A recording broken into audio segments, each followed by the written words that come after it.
Hello everyone, welcome back to our Accounting 210, chapter 11. In this video, we continue with the direct material variance. So I assume you still remember last time we stopped here.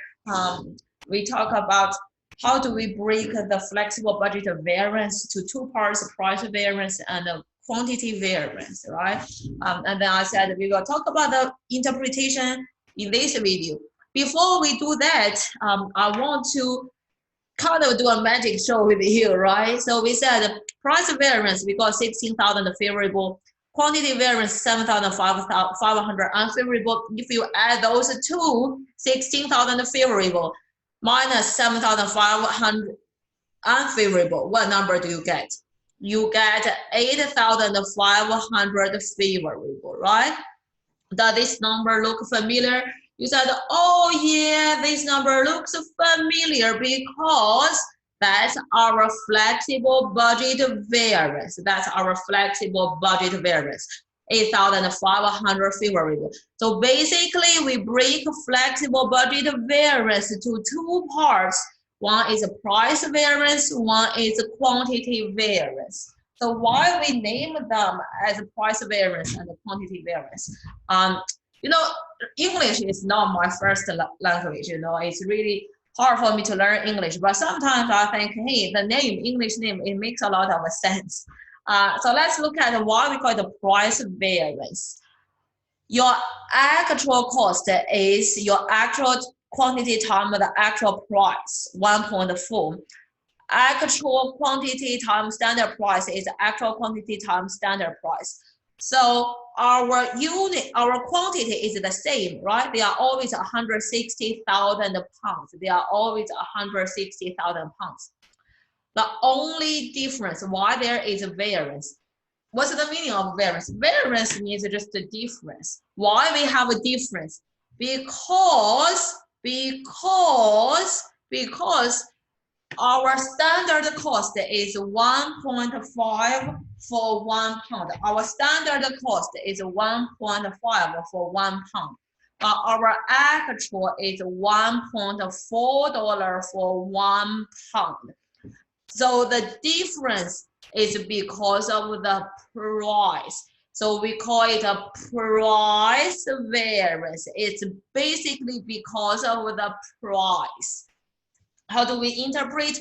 I will show you the proper interpretation later, but look at this general idea is standard said it's $1.5 per pound, but you got a good deal look like you only pay $1.4 per pound, right? So you first think, hey, maybe we have a better bargaining power, we have a better supplier, you know, maybe, you know, a lot of suppliers, they would like to lower their price and sell at us, giving us a discount, or maybe we are good customers.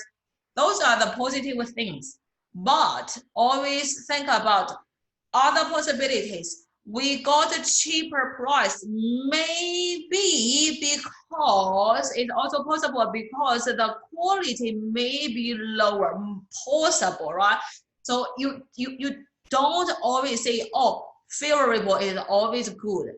Most likely favorable is good, but it's also possible they get a lower quality corn flour. That's the reason we got this a little bit price discount. Okay, so this, how do we interpret the price variance? We also have this side, we call it quantity variance. Quantity variance. Why we have a quantity variance? Look at here, we use actual times standard and standard times standard. So the price is the same, it's 1.5, it's the standard. The only difference why we have variance, because the quantity is different. The quantity is different. Based on the standard, in order to make 31,000 units, each one we need to have 5 pounds of flour. The quantity has to be 155,000 pounds of flour, 155 pounds of flour. But actually, we use 160,000 pounds. Actually, we use 160,000 pounds. Based on the standard, we only need 155,000 pounds, but our actual is 160,000 pounds. So it's unfavorable quantity. We used more quantity than the standard. That's why we call it quantity variance. That's why we call it quantity variance. Does this make sense? Yes or no? I think it makes a lot of sense to me. Okay, so now let's look at the proper interpretation. Direct material price variance tells managers why it's because of the price, right? Because of the price for the material purchase. Direct material quantity tells us when we use, do we use large or smaller quantity of direct material than expected. So price variance is 16,000 favorable. Quantity variance is 7,500 unfavorable. So our flexible budget variance is 8,500 favorable. I expect you also to read these 3 paragraphs and kind of know it. So let's look at this together. The best source for information about price variance is asking whom? Asking you about the purchasing supervisors, So the supervisors know why we got a good deal. We thought standard is $1.5 per pound, but we purchased at $1.4 per pound, right? So look at all these possibilities. Those are all good things, but as I say, it's also possible we purchase the lower quality. So that's the reason we have a favorable price variance. But because the quality is low, so we have to use more material. That's the reason we have an unfavorable quantity variance. Right? Think about that possibility. Yeah, your price is cheaper, but you purchase a lower quality. So you have to use more quantity.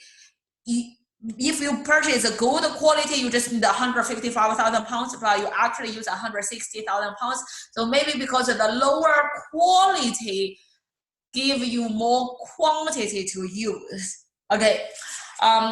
We said the quantity variance, we should talk with whom? Production supervisor, right? We said one reason maybe because we wasted, or because we ran some raw material, but we said one possibility is also possible is the quality is lower, so we have to use more quantity. We have to use more pounds. Okay, I think textbook covered this. What I just said, the interpretation. So I would say read textbook if you have a time. Read textbook if you have a time. And then next one, just to say, hey, how can we once we get these reasons, how do we improve next year, right? How do we improve next year? So this one is said, right? If it's poor condition, so you will receive some credit from supplier. And then maybe you want to get new supplier, because if it's the low quality, you want to get a new supplier. Okay, so you need to know for each item, direct material, direct labor, variable manufacturing overhead, fixed manufacturing overhead. For each item, you need to know 2 things. How do we get a 2 variance? And how do you interpret them? How do you get the numbers? How do you interpret them? Okay, so we spend a little bit more time on the direct material, this item, because direct labor and actually manufacturing overhead, they are also very similar. So next video we talk about direct labor. Next we talk about direct manufacturing overhead. So as long as you understand the logic, they are very, very similar. So I see you next video. Thank you.